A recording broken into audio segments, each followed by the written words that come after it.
Well, go ahead. Yeah, just go ahead. Stop. I'm Congresswoman Blount Rochester from the state of Delaware, and we just held our first panel on automation and the future of work and how it impacts communities of color. It was a lively conversation with experts that just released new information about the job changes that are coming.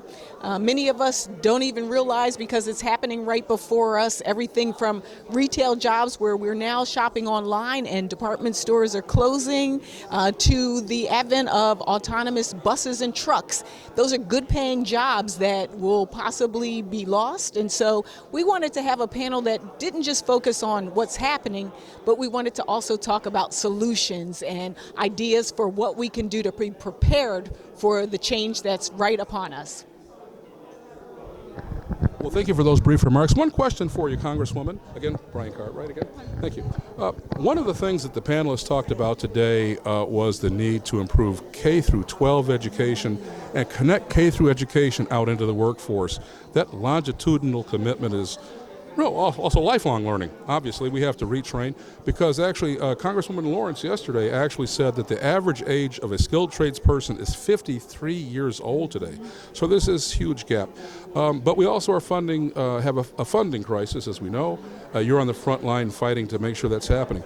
Has anyone proposed to use self-funding initiatives that small businesses and communities can take on themselves to fund and create opportunities for nonprofits and for churches and schools to pick up on some of the slack that's being lost from budget cuts from the federal level? Well, one of the things that was important for us is, in addition to having people here who presented research, we also wanted to have on the panel and in the audience folks from the private sector, because Starbucks was on the panel. And it's really important to us because we recognize that, number one, we're in this together and that we're stronger when the private sector partners with us and also when we partner with the education system.